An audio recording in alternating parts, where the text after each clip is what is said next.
Without further ado, I want to introduce the lovely ladies that lead this new show. Would you please give it up for Jennifer Sears? Please give it up for Jennifer. You can do better than that. All right, you got it. Coming to the stage, we also have Brianna Price. Give it up for Brianna. Now coming to the stage, we have Portia Coleman. Come on, Portia.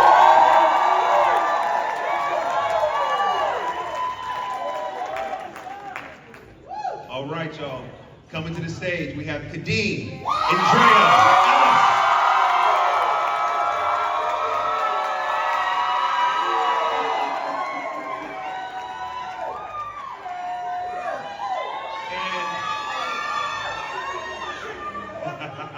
and last, but certainly not least, the LaToya Luckett.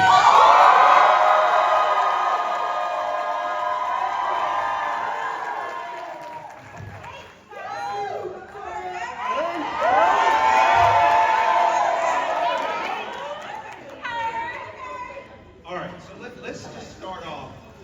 They don't know what this show is yet. So why don't we just start off with character introductions? So Jennifer, we will start with you. Introduce your character name and just give them a little flavor of the character you play. So Bridget is near and dear to my heart. Don't be laughing at me. Bridget is near and dear to my heart because Bridget, with all of the drama that is a dramatic series, right? So with all of the drama that ensues, she brings a lot of comedic relief. Bridget is a busybody. She's a meddler. She's in everybody's business. She holds things together for First Lady Rashida and Pastor Jefferson. And so yeah, she's very organized, and she's a planner. She's a fixer. She can fix everyone else's lives and what's going on in their lives, but she can't quite fix her own life. So yeah, you'll see some things begin to unravel in Bridget's life. Down the line. Yes, give it up. Thank you. Don't start. Wait a minute. We're gonna come to the minute before sisters in a minute.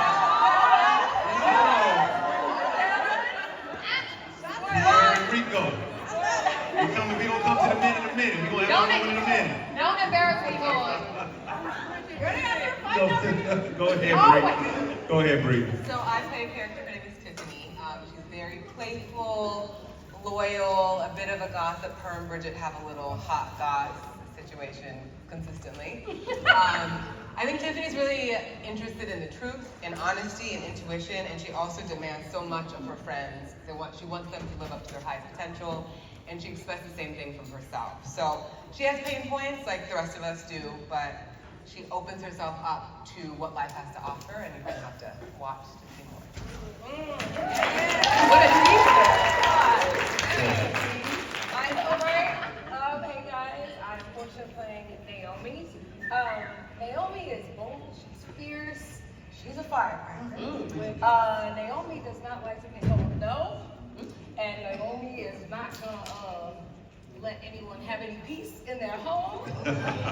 Let me just say that. She's a loyal friend as well, and she relies on her sisters to get her in check because she has no chill at all. You're going to like her, you're going to enjoy her, and you're going to be looking at the TV like, no, she did. And that is a fact, y'all. Wait till you see Naomi. Yeah, I'll tell you. It's fun, it's spicy, and these girls were such a pleasure to work with. My God. Stay tuned for the more sisters. It's going down. Yeah, going down. Kadeen. Hey everyone, I'm Kadeen Andrea playing Geneva, Washington.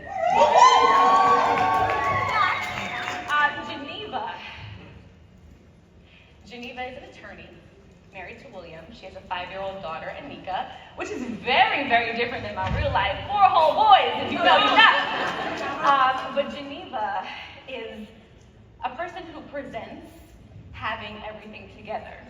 She's very much concerned about what people think about her. She's concerned about her image. She's very buttoned up. But she has a hard time living and walking in her truth. So you will see how Geneva is able to or not able to navigate the truth that is her life. So stay tuned. Now, I know this young lady very well because we get a chance to play husband and wife in this series. So LaToya, please tell them about First Lady Rashida. If I had one word to describe Rashida, I would say resilient. She's very resilient. She's kind of like the mother of the sisters. I'm the one that holds everyone accountable. I'm the one that reminds them to walk in their truth. Always got a good Bible verse. Yeah, Always. prayer warrior.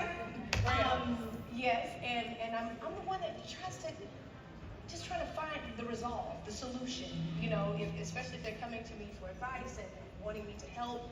My thing is, okay, first of all, did you pray about it? Okay, let's put it at God's feet and see what He does with it, and we have to rest in our faith. So I'm trying to hold down everybody else's stuff, but when I tell you it's going crazy in our household, okay, I'm trying to hold down everyone else's household, but I'm trying to get control of mine. She finds herself at a breaking point throughout the series. You'll see that escalate more and more throughout the episodes. But yeah, she's a true friend. She's a true lover. She just wants the best for everybody. She sees the best in everyone. And a woman, a true woman of God, a true woman of, you know, First Lady. Sound like somebody I know. In some episodes, she's a true woman of God. Some episodes. Oh, shots. Hey. Hold on. You know, everyone, I want to just go back behind the scenes for a moment. You know, everyone here is seeing you all these beautiful folks are seeing you on the stage, but they do not know the process you went through to get here. Oh yeah. There's a lot of How long we got in the morning? Right. So I want your answer to be succinct, but there are people here who are in need of encouragement in their journey, and I don't want them to see the fruit in the tree without understanding the roots that are present even when they can't see the journey. So I just want you to say briefly, what was your process? What was the journey to get this part? And just give us, if you can, just very briefly, like what went into that? And we'll start with you, Jeff. Okay, Bree. Come on now. My journey began 2005, 20 years ago. So a lot of people see, you know, me popping up now in the scene, and they're like, oh, you know, overnight success. There is no such thing as overnight success. I got my start 2005. I didn't have an agent, a manager. I didn't even have a headshot or a resume. I auditioned for a small part in a film just for fun, and it ended up being a box office hit called Tyler Perry's Medea's Family Reunion. So yeah, I was the young lady at the reunion with the short shorts and the short hair, digging in the pool.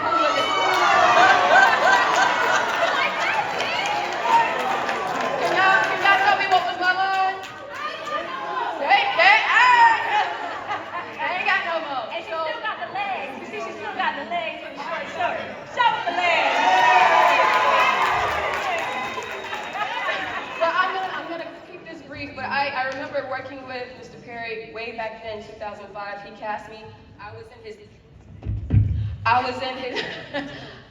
That was his directorial debut. That was my acting debut. He told me at the rap party, he said, I know that this was your first part ever.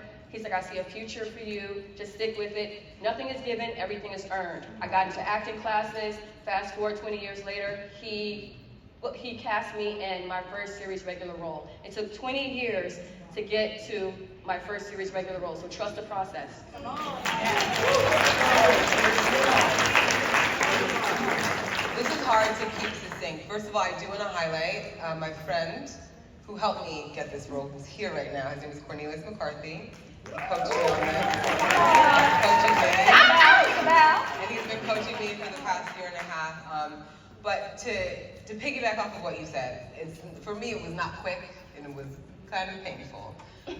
This particular audition was during the LA fires. I'm from Pasadena, so my city was burning. And it was a really wonderful respite to work with Cornelius on this role and just forget about the pain and suffering that was happening around me. My piece of advice would be to know yourself really well and present the most true version of yourself. Therefore, the things that are supposed to find you do find you. It's very easy to try to shapeshift and mold into somebody that you think you should be. But what I've learned specifically this past year and a half, working with Cornelius specifically, is that being myself is like the most powerful thing that I can be. And sometimes it takes a journey, but that's what I gotta say. She's so deep, y'all. She's so deep. Oh my gosh. Let me do that. Okay. The journey. 1995. I started when I was 10. Wow. So I've been grinding for a minute. And it's not overnight, like people said. It's so funny because people still recognize me from this ye old good show called The Parkers. I was the nasty roommate who moved in with me, and they had to kick me out with Rub Man from the Fifth Club. Those episodes. My first series regular was when I was on Jamie Foxx Dance Stop Embarrassing Me. That was on Netflix during the pandemic. Fast forward, we have Here, but I danced, I released music, so many different things people have seen me. And I used to host on BET. I did Spring Bling, I did No Rise, so many things. So to be on BET, it's like full circle. Me and LaToya did a BET Plus film. We played Best Friends like 2 years ago. So the journey, like I said, is like overnight success. I laugh at that. So I'm like, how overnight is like 30 years? What? Yeah. It's not overnight at all. But this process also was a self-tape process. And I have to shout out the person who self-taped with me, my girl, Dr. Chanel Bell, in the building, did a self-tape with me, and then we had to call back with Tyler Perry in person, and just like that, booked and cast. So it's a journey, but I'm so glad.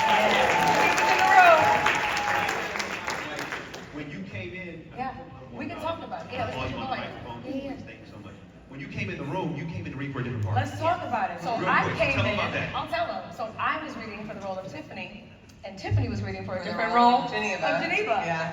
So the funny thing is that when we audition, you know, the people see you in the room, but just because the paper says something, the casting director, the producer may see a whole other vision. Right. I was worried because I'd never met Tyler, and I got stopped 30 seconds in the middle of the audition. I'm like, no, stop you, thank you. We need you to read for Naomi. I was like, oh, okay, who's that? Sure. Okay, come back out. 20 minutes later, came back in. It was like a whole beat. She nailed it though. I was in the room. She was in the room, and so was Killed Devon. it. And I was like, this is why I was was. So, you know, it just shows you, like you said, if there is a role, take it. Or I know a ton of actors are in here, producers, writers.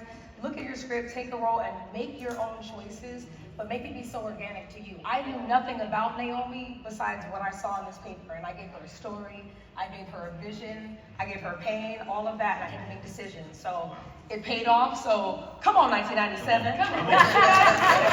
Hey, come on, man. Yes. So I had a small role on Bruh. Anybody watch Bruh? Yeah. All right. So I played Nurse Jackie, and that was my very first time working with Mr. Perry. That was about 2018-19. So after delivering was probably like 2 pages, he looked at me, he was like, oh, you do this shit, huh? And I said, yeah, kinda. So he was like, all right, good job, I'll see. You know, someday I might have something for you. And I said, all right, I appreciate that.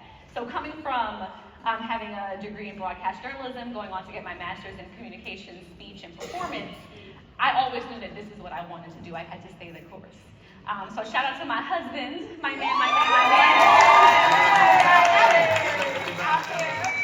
Also on Sisters in the Fatima, he had the foresight to say, you know what, let's use social media as a way to just kind of show our talent. You know, we don't do the auditioning process traditionally anymore now, especially after COVID. So you're just finding ways to just put yourself out there. I was actually kind of feeling a bit defeated at the end of last year because I was unsure about what was next. I spent the last 15 years of my life super dedicated to my family, having 4 sons, you know, my husband and I doing a podcast. The body is body. They keep me running. So I felt like, you know, those are 15 years that I invested so much into my family and everything else that it was about to be time. I just wasn't sure what it was going to be. So after having a little talk with Jesus, I spoke to God at the end of 2024. Tell him all about your troubles. Tell him about trouble. I said, I felt like I needed to be still. You know, so far too many times we've tried to hustle and you're trying to take every gig and every opportunity and every event, hoping that someone will see you and give you a chance. So I felt like I needed to be still. The new year came. I told my husband in jest when we were in Jamaica that I felt like my new year was going to start on January 6th because that was the first calendar day, business day of 2025. And he was like, look at you, you're already pushing it past January 1st. You know, start January 1st. I said January 6th. January 6th at 3:46 p.m. Tyler Perry hit my phone. Come on. And he said, what do you have on your plate for 2025? And I said, you know what's funny? I was just having a little talk with Jesus, and I said I wasn't sure what was next. I said, why, what's up? He said, I might have something for you. And that was, 6-7 years later after Bruh. And I auditioned. I was in the room with Devon and with everyone here pretty much doing our chemistry read. And fast forward, and here we are. So it's been years in the process since graduating school. And I'm so grateful for God's timing. God's timing. I said, God gave me the green light. I love you, Mom. I love you too. Mr. Toy. I don't know why this question is being politicized. You know, I'm rarely shy or nervous to answer a question. But for some reason, this one's like making my tummy tickle. Anyway, long story short, started when I was 12, and in this industry, I was introduced to the industry with a girl group, which y'all might know. What group? Why say who? No, which is crazy. I have to actually say that because this generation doesn't know me from this generation. Y'all better catch up. So yeah, for the younger generation, I'm one of the original members of Destiny's Child.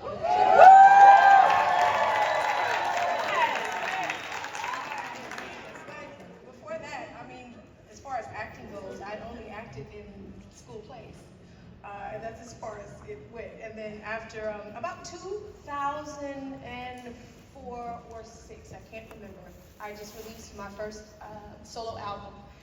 And I was in between albums, and I was honestly in a place of, I didn't know where I went. I didn't know what I wanted to do next. I didn't know if I wanted to start a new album or just go home. That's where I was in my life. And I got still. And I got a phone call, and it was from Paradigm Agency. I'll never forget, and they asked me, was I ever interested in being an actress? And I was like, today I am. And I flew to New York, took a meeting with them. They sent me on my first audition, and it was for a movie called Preacher's Kid. And so I didn't know anything about scripts, breakdowns, the character, nothing. I didn't even know what sides were. And I ended up going in for one of the roles and got casted as like the mean girl on my first audition. And which I keep getting casted as the mean girl. I don't know what that's about. Anyway, so not in this one. We'll see. And so I went out and I actually got casted in that role. And 2 days before they started production, they called me and asked me was I interested in playing the lead. What? Never had any history of acting, no experience. And I was like, okay, on today. Flew to Atlanta and started on that journey and caught the acting bug.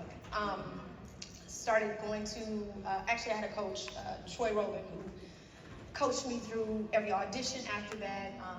And I went on to do a few shows, being Single Ladies, some of the ones that y'all might know, Single Ladies, Greenleaf. I played her sister in that, y'all. Yes. I played her sister in Greenleaf. That's sis over there. Yes, we played sisters in Greenleaf. And Raising Canaan. What about this one? We're gonna get into it. So this audition in particular was hilarious, but not so much. So I originally, they sent me the role of Naomi to audition for me. I sure did. Wow. And so I read just the character breakdown, and there were some things I was like, I want whoever plays this character, this story, this woman's story deserves to be told the right way. And I ended up passing. And I said, I let it go. And here was the thing, I had never met nor worked with Tyler Perry. And I was like, oh my gosh, this could be the opportunity. I finally get to work with this man. I mean, I love his work. I love what he does for our community. Like what? But I don't know if I'm gonna be able to do this one. So I let it go, and my agent went back to casting and said, is there anything else? And they said, we'll get back to you. I said, ooh, lost that. Ooh. So about 6 days later, or felt like 4 years, they sent me the role of Rashida and told me to read it. Funny thing about that was, I'm at home, of course, since the pandemic, we're doing everything at the crib. I have nobody to read with me. My husband steps up and he's like, I can try. And the scene was between me and Bridget, which is a female role. So he's back there, like, first he started off with the lady voice. I said, that's not gonna work. Shout out to Leo. Shout out to my hubby. Shout out to Leo. Hey, man. He trying to take my job. We got into it. We started reading, and I said, well, okay, this is turning out nice. I'm gonna be able to send this out. So I sent it off, crickets, and heard nothing back for a minute, felt like. And so agent checked in and like, yeah, we just, we're still getting some things together. So it was a Monday. I'll never forget this. It was a Monday. I'm a Houstonian, live in Houston, Texas, and there was a snow. I see the Asians, baby. Hold up.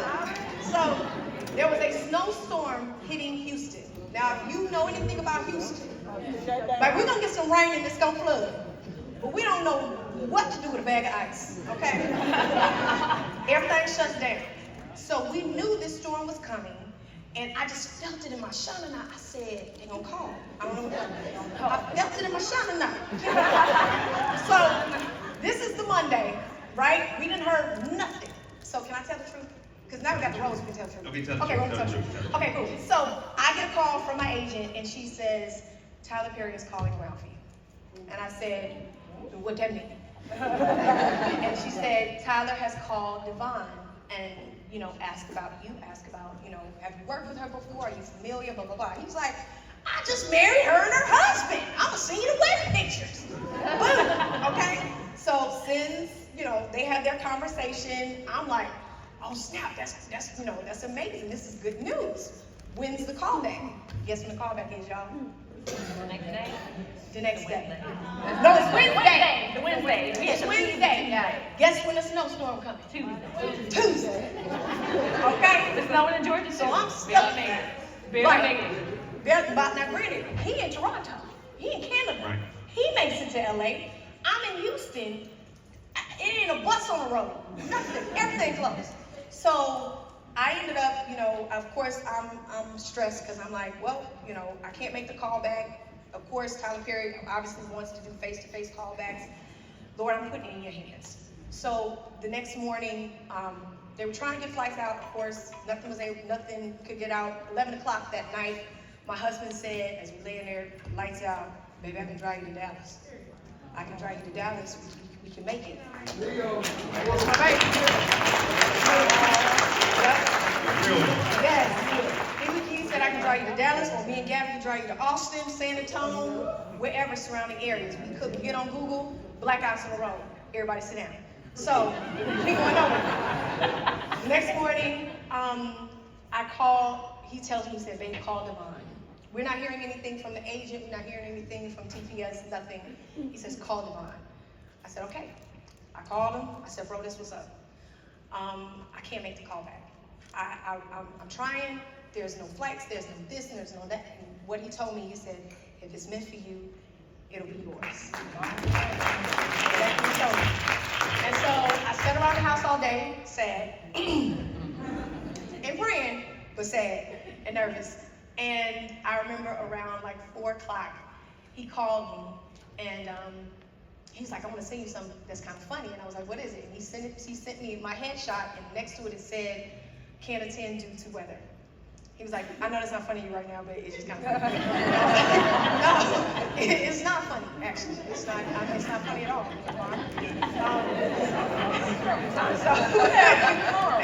Right, so he continues on with something that I don't find funny, and he tells me, he was like, he said Tyler saw some girls, he, did some whatever. Everyone did an excellent job. I'm like, I don't want to hear about them people. Into it, and he was like, so they about to call you in an offer. And in that moment, I was like, what, God? I have not met this man. I have not worked with this man. I did an audition in my laundry room with my husband. It's a snowstorm. I can't get there. And I literally have just put this at your feet. That's all I did. I really just, I took it and I put it at his feet. And I said, whatever you want to do with this. Yeah. And he did this. There it is. There it is. Yes.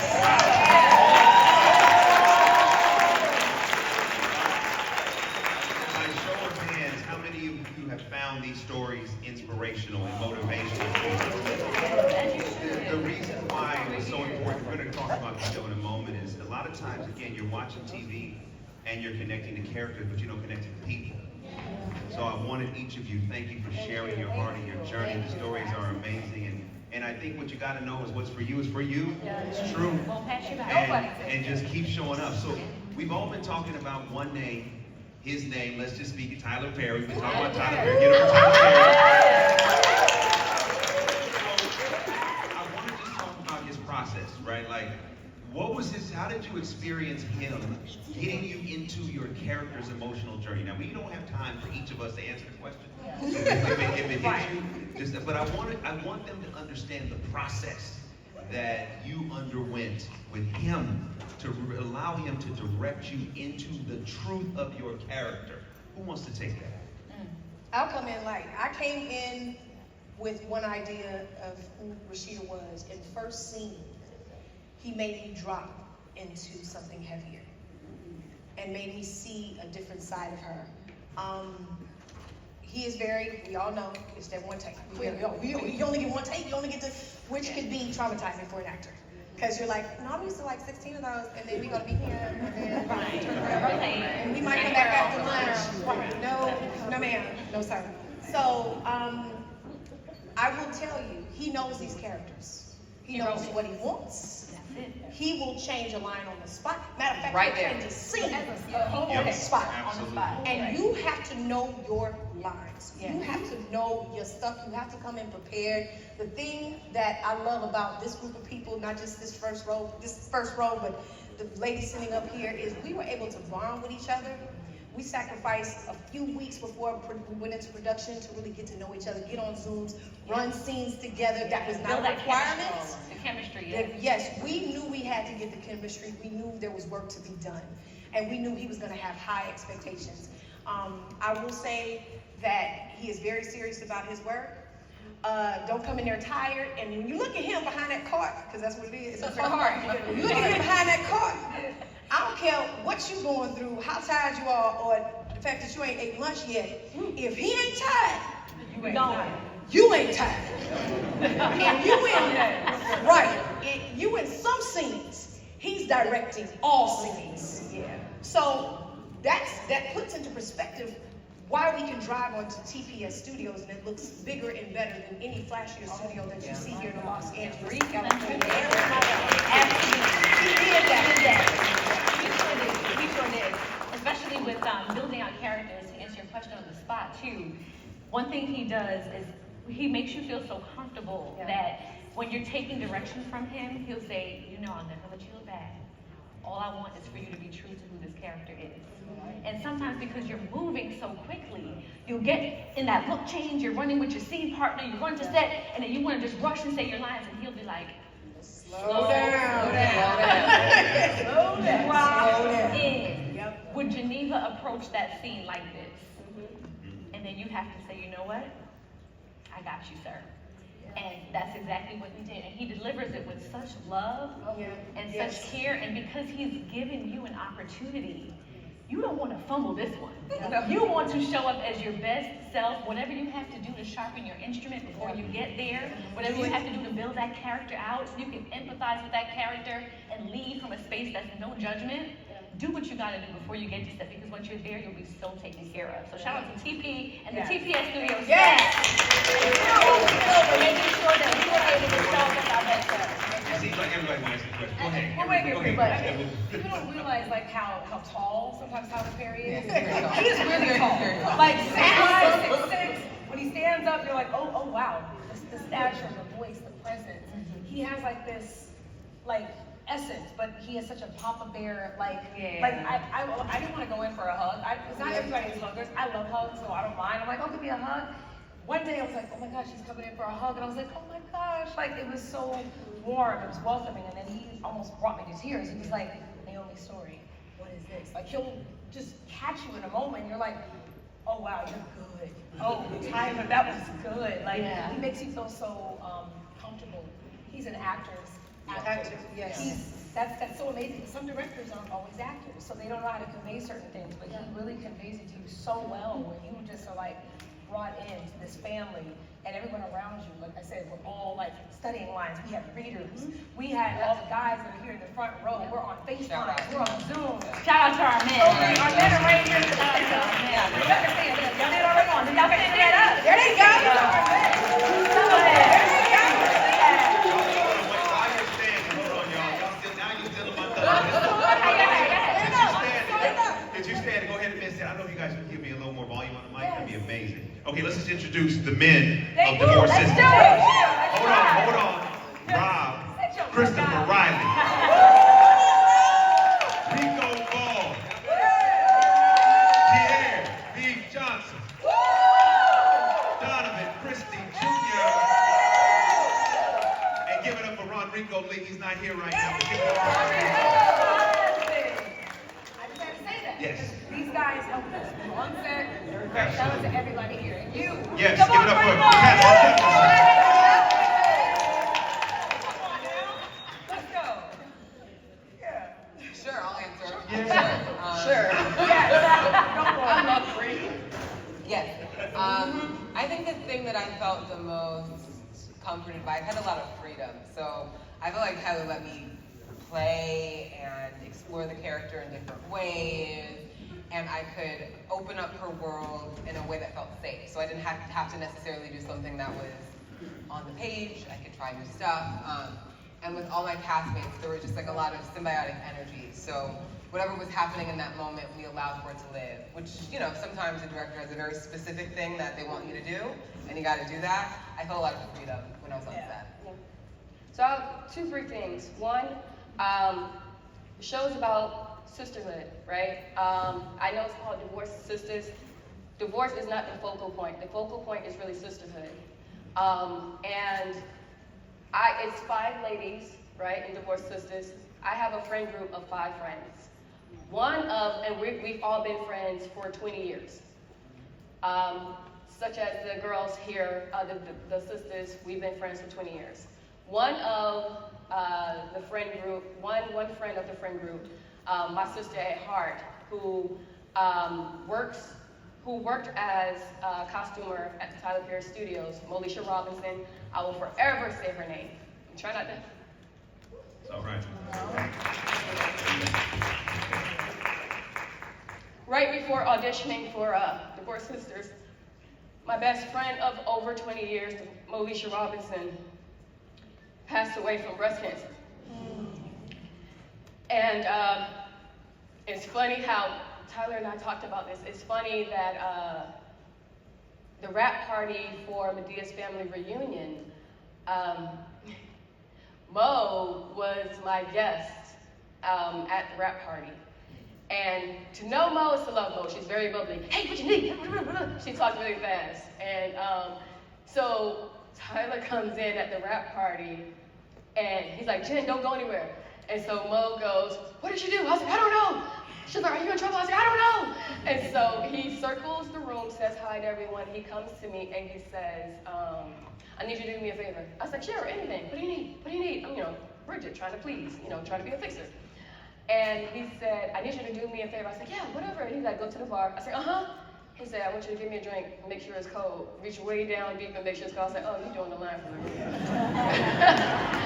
From a DS family reunion. And so Mo says, hey, can I pray for you?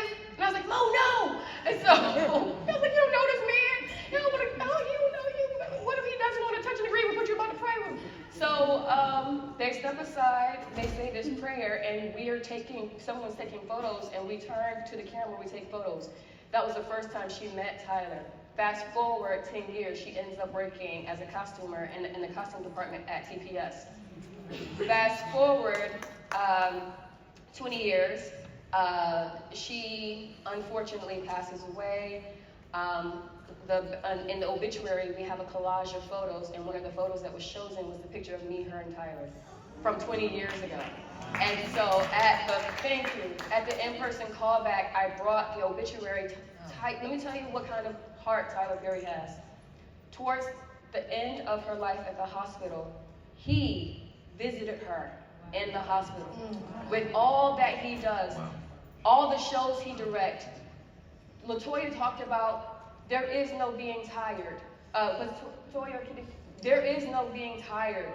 This man directs countless TV shows and movies, so there is no being tired. He took a break to come and visit her and pray with her and love on her, and they sent the most beautiful floral arrangement because I and my sisters from our friend group planned her funeral, and when we saw the size of this floral arrangement at the funeral, we were like, she was dearly loved. And so that's the kind of heart that that was translated on set. He made you feel supported. He made you feel loved. He made you feel seen. He made you feel heard. There was a scene where Kadeen was fighting for her life, trying to hold a coffin, and she had tears coming out. And he's like, he said, cut. He said, do you need some water? She's like, yes, please. I didn't want to ruin it. It was like 8 of us in the scene. We were gone for like an hour and a half. I was like, if I cough right now, we're going to have to start over again, Lord. She was fighting for her life, y'all. But I just wanted to wrap that up and say that's the type of love that and support that we felt on set. So yeah, you feel supported. He asked you, what do you need? What do you need? And he was constantly asking, what do you need? So yeah, that's the type of support and love that we received to shoot 16 episodes in 2 weeks. 9 days. 9 days. 9 days. I'm sorry. Not a full 2 weeks. 9 days. 16 episodes. I'm gonna tell you this, I've never been on a set where the director, the creator, prays every morning. Yes. Yeah. That part. We get started over everybody. Yeah. So we start our day with hearing his voice going before God on our behalf. Amen. That's never happened. So that's What I'll say real quick, y'all had a different experience than I had with Tyler. Tyler, listen, the first day I shot, he said, cut his mic. He walked me off set and said, what was that? He said, what are you doing? He said, well, who do you think of when you're in this scene? Hello, I don't know what's going on, people. If someone from BET give me a new mic, that'd be amazing. Thank you. So, real quick, he said, cut Devon's mic. And he walks me outside, he said, what was that? He said, what are you doing? I said, well, he said, who are you thinking about when you're talking? Because LaToya came in, we had our first scene together, and she came in the pocket. She was so in the pocket, I got scared. I said, oh, shoot, I'm not ready. And so anyway, we went through the day, and he kept giving me direction, trying to get me there, trying to get me there. And then at the end of the day, he said, okay, yes, she was great. We're shooting your side of this again tomorrow. I just said, I'm going to quit. I'm done. I can't do it. But long story short, at the end of the day, the next day I came, we got it together. But it was really about him showing tough love because he knew what I could do. And he knew that he had to challenge me to do it in a different way. Okay, how much time do we, I don't even know where we are time-wise. Okay, all right. Okay, so real quick, I need you all, I have a question, individual question from the audience for each one of you. I need you to keep your answer to 1 minute, please. Okay, we'll start with you, LaToya. So Rashida, the character you play, is the spiritual anchor of the group. yet she struggles with her own emotional battles. What was the most challenging part of portraying a woman who's expected to always be composed, but is secretly struggling? 1 minute. 1 minute. And it starts now. Right? Who's timing us? Perfect, bro. You already 30. Not the clock. You got the time on. I'm gonna make it short. I mean, I've been Rashida. 3 days out of the 7 in a week, I'm probably Rashida, going through that same thing, trying to hold, save face, make it seem as if everything is good and yes, Lord, and we just gonna pray about it, but really on the inside, struggling. Reality. As a woman, especially as a wife and as a mom, sometimes it's tough. It's tough, and you don't have all the answers, and you don't have enough time in the day to make it happen. So I would say I could relate to Rashida. And it was hard on certain scenes not to get too emotional. And he would tell, that was another thing that he would say, if you go there, I'm not gonna leave you there. And then he would leave me there. And he'd be packed up and gone to the next set, and I'm in there bawling my eyes out. And I'm like, no, don't you say it, you wouldn't go. But half the time I was trying to not get too emotional because I felt her. So yeah. Right on. Kadeen, that was just about a minute, almost. Okay, Kadeen, audiences will see you go on a journey that includes unfinished business with an ex.